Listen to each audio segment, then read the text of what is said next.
జనవరి 25 నుండి 29వ తేదీల మధ్య ఉప్పల్లోని రాజీవ్ గాంధీ అంతర్జాతీయ క్రికెట్ స్టేడియంలో 5 రోజుల పాటు జరగనున్న టెస్ట్ క్రికెట్ మ్యాచ్ నిర్వహణకు సంబంధించిన భద్రతా ఏర్పాట్ల గురించి Rachakonda commissioner Sudheer Babu IPS Hyderabad cricket association ప్రతినిధులతో ఉప్పల్ స్టేడియంలో సమీక్షా సమావేశం నిర్వహించారు. ఈ సమావేశంలో సిపి శ్రీధర్ బాబు ఐపీఎస్ మాట్లాడుతూ ఉప్పల్ స్టేడియంలో జరిగే క్రికెట్ మ్యాచ్ల నిర్వహణ ఎంతో ప్రతిష్టాత్మకమైనదని, రాచకొండ కమిషనరేట్ పరిధిలో క్రికెట్ పోటీ నిర్వహించడం గొప్ప అవకాశమని, తగిన విధంగా పటిష్టమైన భద్రతా ఏర్పాట్లు చేయాలని అధికారులకు సూచించారు. ప్రేక్షకులకు ఎటువంటి అసౌకర్యం కలగకుండా బందోబస్తు ఏర్పాటు చేయాలని, భారీ సంఖ్యలో ప్రేక్షకులు వచ్చే అవకాశం ఉంటుంది కాబట్టి అప్రమత్తంగా ఉండాలని అధికారులకు సూచించారు.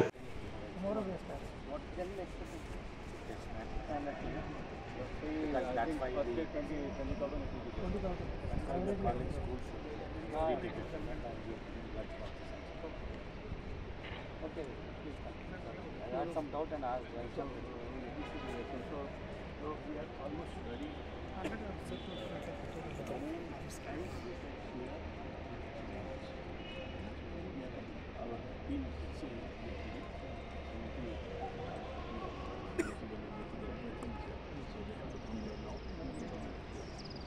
Some award ceremony is there, I believe, like President Taj not here.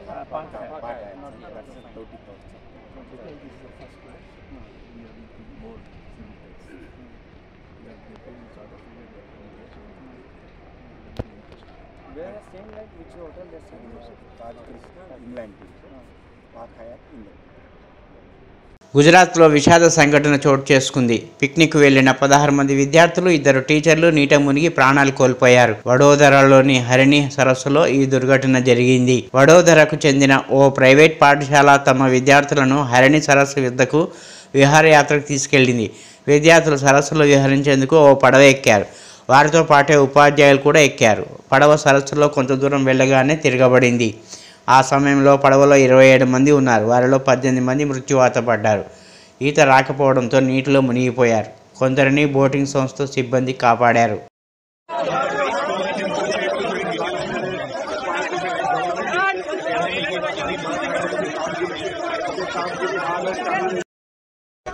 આજે નાની ભૂલકી છે તેને પણ હવે લઈ જવાય છે. આ નાની ભૂલકી અંદર દબાઈ ગઈ હતી અને હવે તેને બહાર કાઢીને 108ની એમ્બ્યુલન્સમાં હવે તેને લઈ જઈ રહ્યા છે. ત્યારે ચોક્કસપણે આપ જે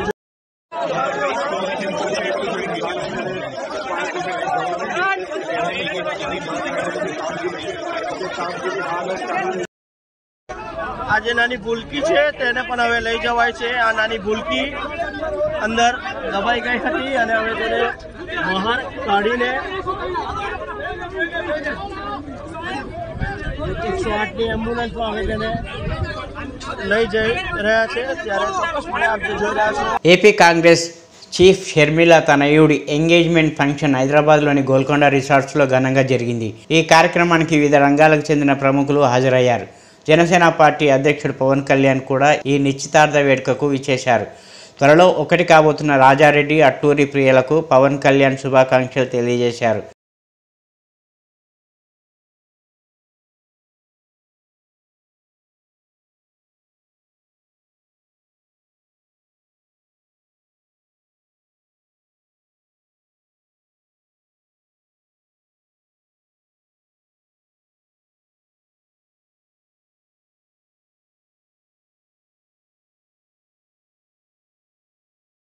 వైఎస్ షర్మిల ఏపీ కాంగ్రెస్ చీఫ్గా నియమితురాలైన సంగతి తెలిసిందే. ఆమె ఈ నెల 21న రాష్ట్ర కాంగ్రెస్ నూతన అధ్యక్షురాలుగా బాధ్యతలు చేపట్టనున్నారు. విజయవాడలోని ఆంధ్రరత్న భవన్ రాష్ట్ర కాంగ్రెస్ ప్రధాన కార్యాలయంలో ఆదివారం ఉదయం 11 గంటలకు షర్మిల బాధ్యతలు స్వీకరించనున్నారు. 3 ఏళ్ల కిందట తెలంగాణలో పార్టీ పెట్టిన వైఎస్ షర్మిల ఇటీవల అసెంబ్లీ ఎన్నికల్లో కాంగ్రెస్కు మద్దతుగా పలికి పోటీకి దూరంగా ఉన్నారు. అనంతరం కాంగ్రెస్లో చేరి తన పార్టీని కూడా విలీనం చేశారు. అందుకు ప్రతిఫలంగా కాంగ్రెస్ జాతీయ నాయకత్వం షర్మిలను ఏపీ కాంగ్రెస్ చీఫ్గా నియమిస్తూ జనవరి 16న ఉత్తర్వులు జారీ చేసింది.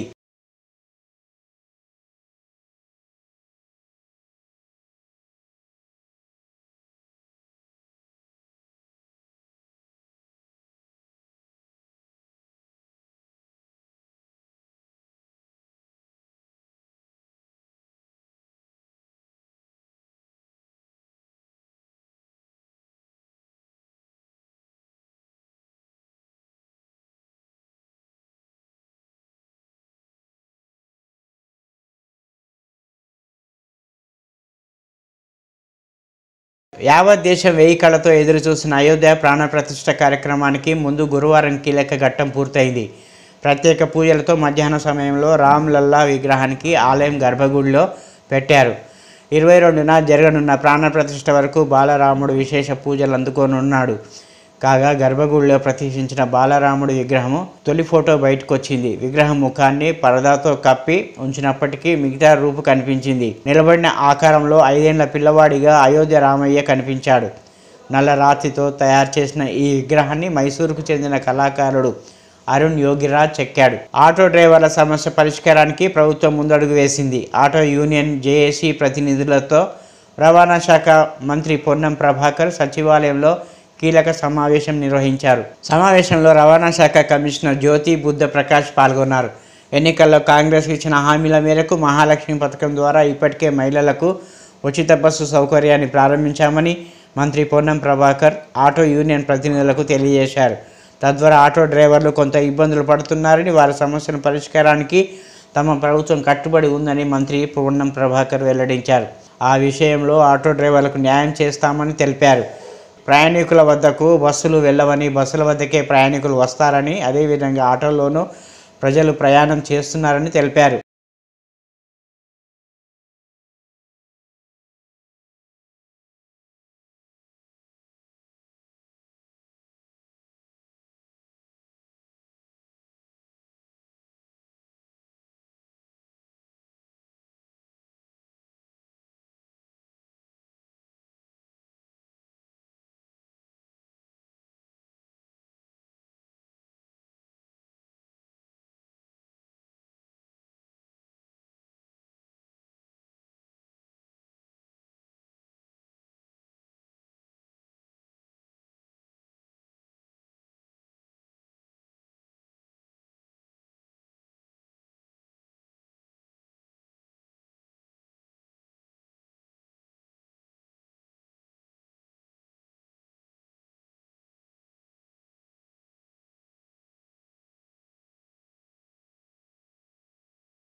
అయోధ్య రామ మందిర విషయంలో ఎవరికి విశ్వాసాలు వాళ్ళకు ఉంటాయని బీజేపీ పాలనలో భారతదేశం ప్రమాదపు అంచున ఉందని ఏఐసిసి ఇన్ఛార్జ్ దీపాదాస్ మున్షి అన్నారు.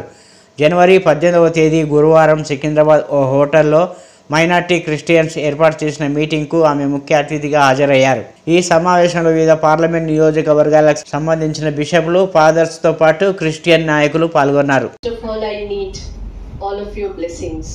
The blessings of Almighty. Amen. Amen. Here we are together. I was thinking that it will be a community meeting, but I am surprised to see that it had become a political meeting. The day first I met Rodin, he was only talking about BRS and how he has been suffered. So Rodin, you don't have to give explanation from why you have shifted from there to here. You are with us and we have already taken you in our family, so you need not to explain. But again I will say that it's a big chair required for you, so we have to think it what big chair we will give it to you. Secondly, here most of you have spoken that this time all of you worked very hard for a change. Why? Because the country is in danger. Yes. Communalism is powering over people's mind. And also, you people are saying that Christianity also is a threat. Not only Christianity, I will say the minorities is under threat. Yes. All the minorities. So a lot of people ask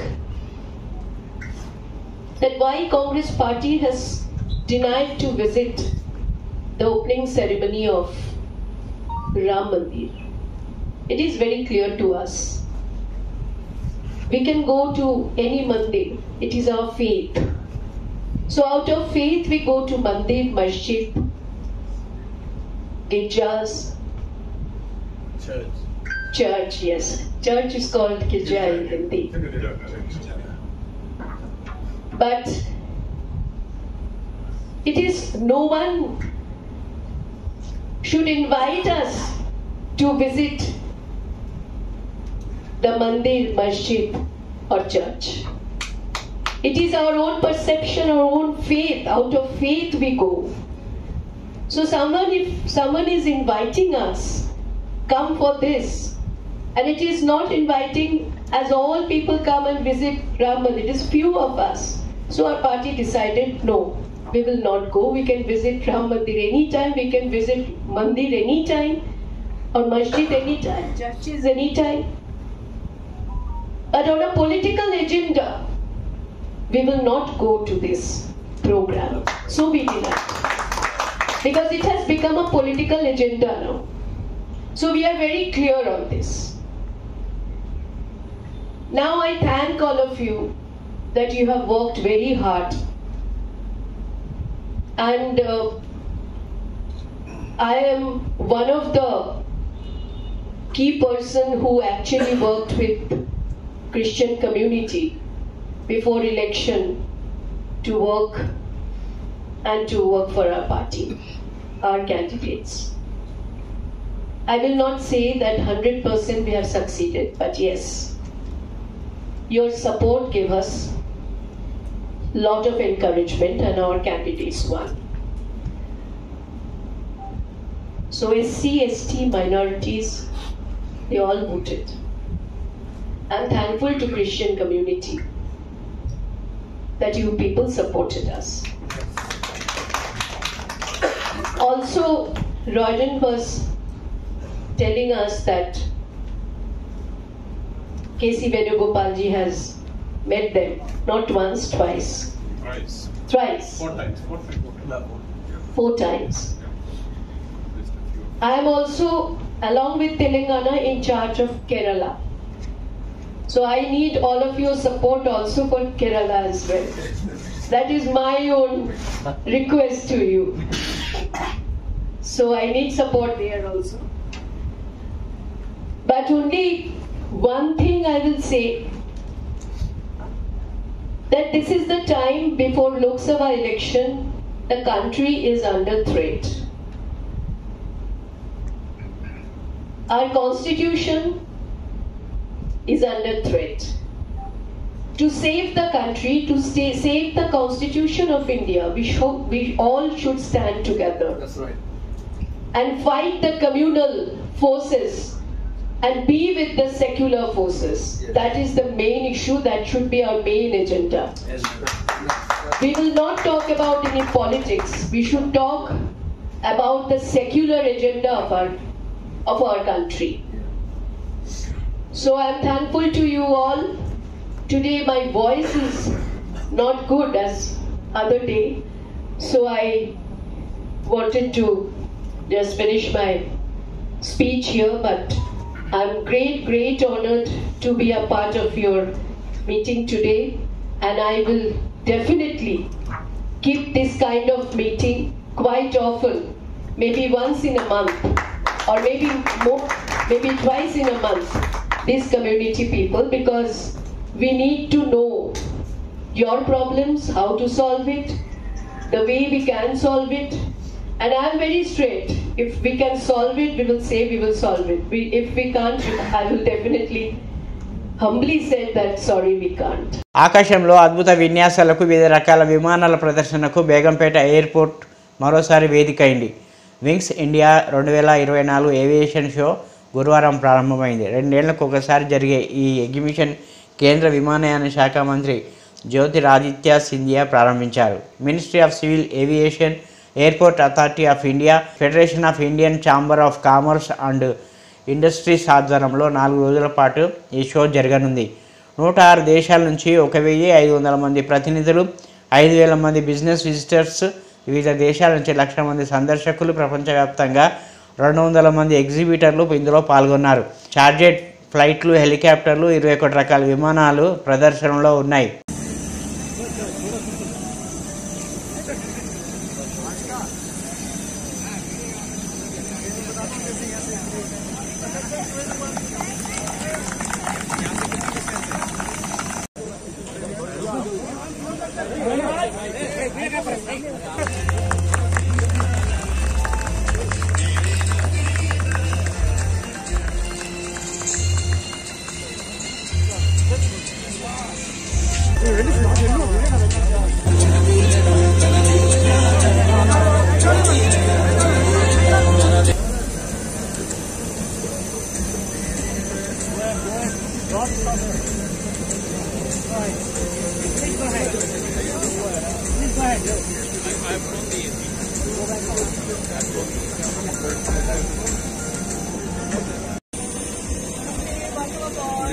Welcome to India's first 5900. Thank you. Namaste, welcome on board. Please stop. Namaste, welcome on board.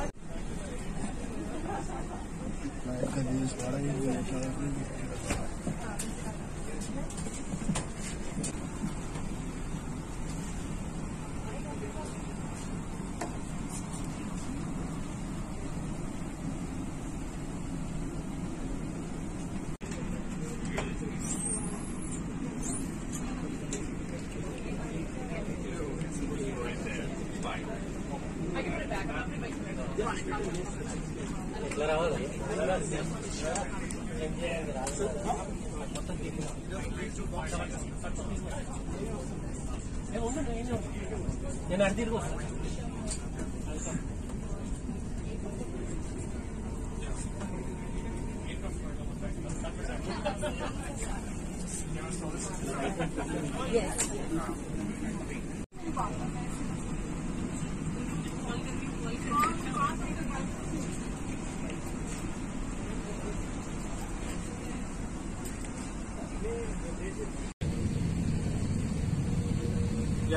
I'm right now. I'm just out of home. I'll come back and I'll call you. Okay?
Shot लेके आ जाओ, जल्दी आ जाओ sir.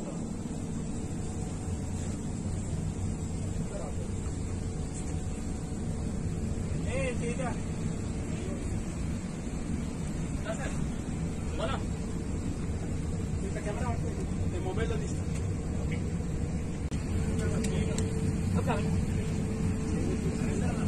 सुना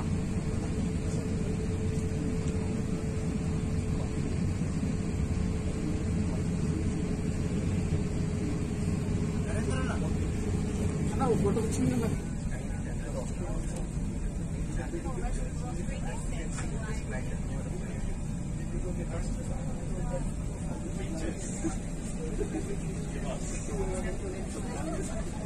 Thank you.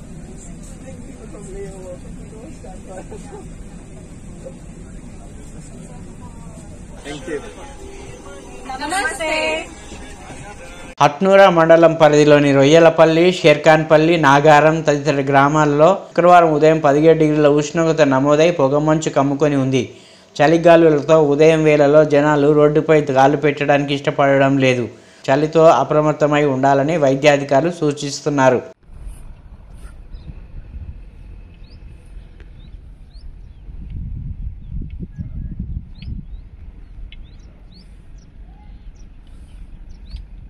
Medak జిల్లా పాపన్నపేట మండల పరిధిలోని నాగసానిపల్లి గ్రామంలోని ప్రముఖ పుణ్యక్షేత్రం శ్రీ ఏడుపాయల వన దుర్గా భవానీ అమ్మవారి ఆలయంలో శుక్రవారం అమ్మవారిని ప్రత్యేకంగా అలంకరించి ప్రత్యేక పూజల, అభిషేకాలు, హారతులను ఆలయ అర్చకులు నిర్వహించారు.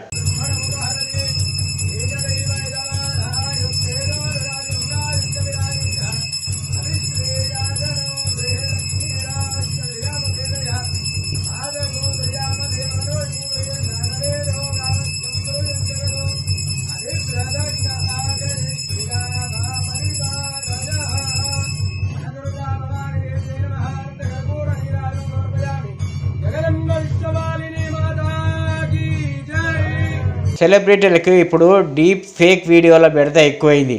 ఇటీవల రష్మిక మండన్న వీడియోతో ఈ అంశం బాగా చర్చనీయాంశం అయింది. తాజాగా క్రికెట్ దేవుడు సచిన్ టెండూల్కర్ కూడా డీప్ ఫేక్ బాధితుల్లో ఒకరయ్యారు. సచిన్, ఆయన కుమార్తె సారా టెండూల్కర్ ఓ ఆన్లైన్ గేమ్ ఆడి పెద్ద మొత్తంలో డబ్బు సంపాదించారన్నట్టుగా ఆ నకిలీ వీడియో రూపొందించారు. ఇది డీప్ ఫేక్ వీడియో అంటూ సచిన్ నిన్ననే అందరినీ అప్రమత్తం చేశారు. ఆ వీడియోలో ఉన్న కంటెంట్ను నమ్మవద్దని స్పష్టం చేశారు. అంతేకాదు తన పిఏ రమేష్ పార్దే ద్వారా పోలీసులకు ఫిర్యాదు చేశారు. జనవరి 22న అయోధ్య రామమందిర ప్రాణ ప్రతిష్ఠ కార్యక్రమం జరగనుండగా ప్రధాని నరేంద్ర మోదీ 6 స్మారక స్టాంపులు విడుదల చేశారు. అయోధ్య రామమందిర ప్రారంభోత్సవం నేపథ్యంలో గణనాథుడు, రామమందిరం, హనుమంతుడు, శబరిమాత, జటాయువు, కేవత్ రాజ్ స్టాంపులను మోదీ నేడు ఆవిష్కరించారు. రామాయణాన్ని ప్రతిబింబించేలా ఈ స్టాంపులను ప్రత్యేకంగా రూపొందించారు. రాముడిపై ఇప్పటి వరకు ప్రపంచవ్యాప్తంగా విడుదలైన స్టాంపులతో ప్రత్యేక పుస్తకాన్ని కూడా మోదీ నేడు విడుదల చేశారు. రాముడిపై ఇప్పటిదాకా 20 దేశాల స్టాంపులు విడుదల చేయగా వాటన్నిటికీ కూడా ఈ 48 పేజీల పుస్తకంలో పొందుపరిచారు. వీటిలో ఐక్యరాజ్య సమితి రాముడిపై రూపొందించిన స్టాంపు కూడా ఉంది.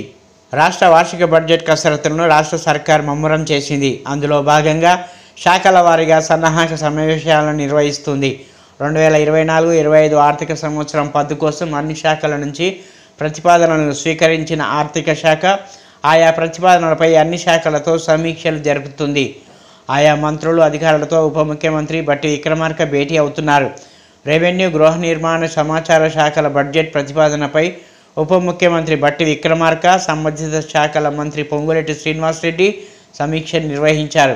వ్యవసాయ, మార్కెటింగ్, చేనేత, జౌళి శాఖల, ఉద్యానవన, సహకార శాఖల బడ్జెట్ ప్రతిపాదనలపై సంబంధిత మంత్రి తుమ్మల నాగేశ్వరరావు, ఉప ముఖ్యమంత్రి బట్టి విక్రమార్క సమీక్ష చేపట్టారు. సీఎం రేవంత్ వద్ద ఉన్న శాఖలకు సంబంధించిన సమావేశాలు 24, 25, 27 తేదీల్లో జరుగుతాయి. ప్రభుత్వ హామీలకు అనుగుణంగా కొత్త పథకాలకు సంబంధించిన వివరాలు విడిగా ఇవ్వాలని ఆర్థిక శాఖ మిగిలిన శాఖలను సూచించింది. ఆయా పథకాలకు అవసరమయ్యే నిధులు, ఇతర వివరాలను ప్రత్యేకంగా నివేదించాలని తెలిపింది.